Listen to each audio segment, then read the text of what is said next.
In the previous video, we covered 5 tips to get a ton of gold that anyone can use. In this video, we're covering advice that will make you even richer. All it takes to earn hundreds of thousands of gold pieces is the right investment plan, and a bit of gold to start the journey. Grow your wealth through these simple trading strategies. I'm Vitriol Exhaust, and I have spent so many hours of my life learning how to make money in games like World of Warcraft through buying and selling items. I have used my talents to make hundreds of thousands of gold pieces in Dark and Darker, and I want to share some of my strategies that I use to make my wealth. If you find the video helpful, don't forget to leave a like on it, and let me know in that comment section below if you want to see more Dark and Darker market tactics. I still have more tools of the trade up my sleeve, and if there's enough support for the series, I'll continue to let my knowledge flow forth. So first and foremost, I want to establish a baseline procedure that will help you learn more about how to effectively value items at any given period. Consider the ideal pair of boots for a rogue. There is one thing that every one of those top tier rogue boots will have in common. They will increase movement speed and ideally agility as well. This means whenever we find shoes that are well suited to a rogue, if they have these random stat modifiers as well, they will be worth significantly more. Furthermore, we could ask what else would be ideal for the other stat rolls. This starts to become somewhat subjective and hinges upon your knowledge of the game. We can take this exercise many steps further with any item. We consider who is the ideal buyer of your particular item. In this case, a longsword. Is it a sorcerer, fighter, or warlock? And what stats would they want? Whoever you're trying to sell the item to might value each stat differently. A warlock might value magical healing or debuff duration bonus, while a fighter might prefer physical power or health bonus. It's important to consider all the item's stats and which class or build your item's properties are most valuable to. Another subtle thing to consider is the variation in base weapon damage. A legendary longsword could have 49 or 50 damage, with as much as 2 additional weapon damage as a stat.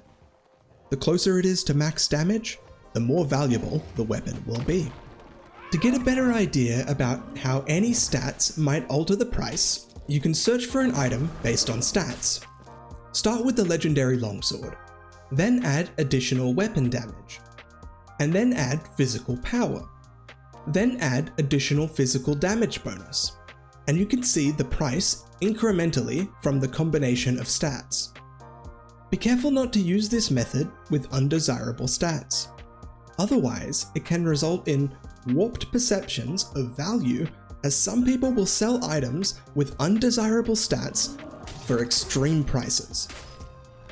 This is why you must theorize about what stats are useful to your potential customer.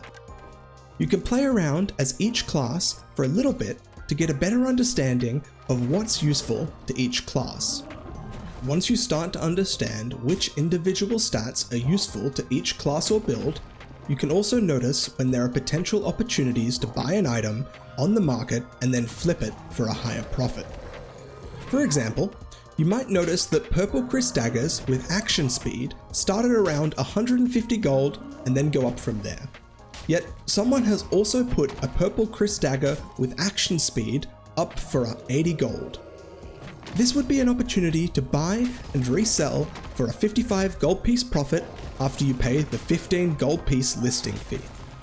This is especially good if you're about to list your own purple Chris dagger with action speed. It means you can list both items at 150 gold pieces rather than undercutting that item at 79 gold pieces for your dagger. Keep your eyes peeled for opportunities to buy and resell using your valuing knowledge of each stat for classes and builds. Now, this strategy might seem a little obvious and is also not like the biggest money-making procedure, but it's also wise to avoid this simple pitfall. Countless people don't actually check what the vendor price is for their item before they slap it up on the market. They just go straight to the market, see the appropriate price everyone else is selling it at, and then match it or go cheaper. What this sometimes results in is items actually being sold for cheaper than the vendor's sell price. This means you can literally buy items from the market, then go to the vendor and sell them for a profit. Items to keep an eye out for, like this, are the windlass crossbow, instruments, and the pavis.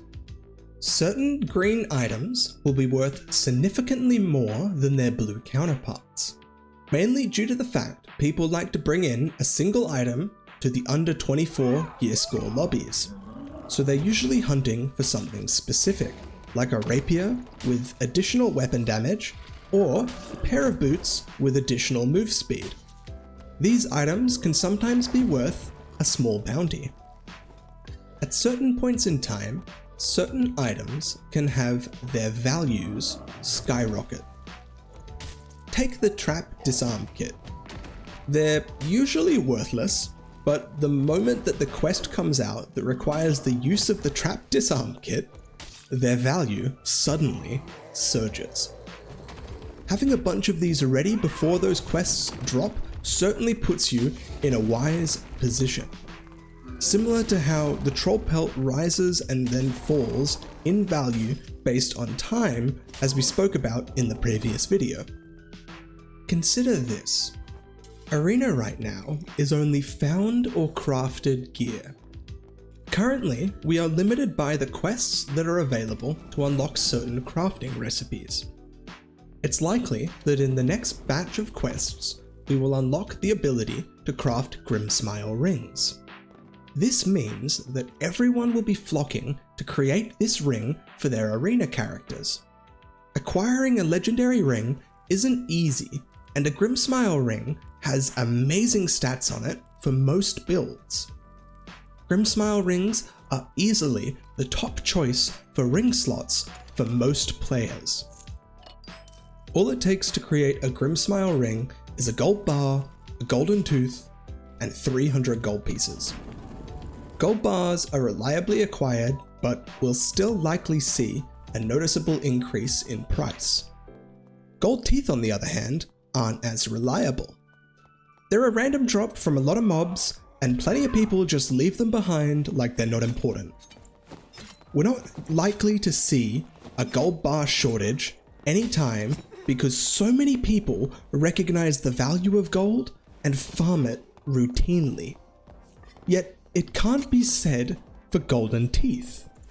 Golden teeth are a great investment, and their value is only going to go up as fewer golden teeth will be in circulation than golden ore. If there is one thing that you get into trading, make sure it's golden teeth. They're a surefire investment guaranteed to make you a big old pile of gold. Seeing as you made it this far in the video, don't forget to leave a like and let me know in that comment section below about your own market strategies with a chance to be featured in a future video. This wonderful person pointed out that spectral fabrics are bound to go up in price over the next few weeks, and I agree. Everyone will be wanting to craft coin containers. Take a look at the price of troll pelts since the last video I made. It's already gone up by thousands of gold pieces, and I still haven't sold my troll pelts that I bought at 2,000 gold pieces each. You can find more Dark and Darker videos through the playlist on the screen right now. Subscribe and ring the bell so you're always one step ahead of the market trends and you don't miss out on making fat stacks of gold in future videos. Thanks for watching.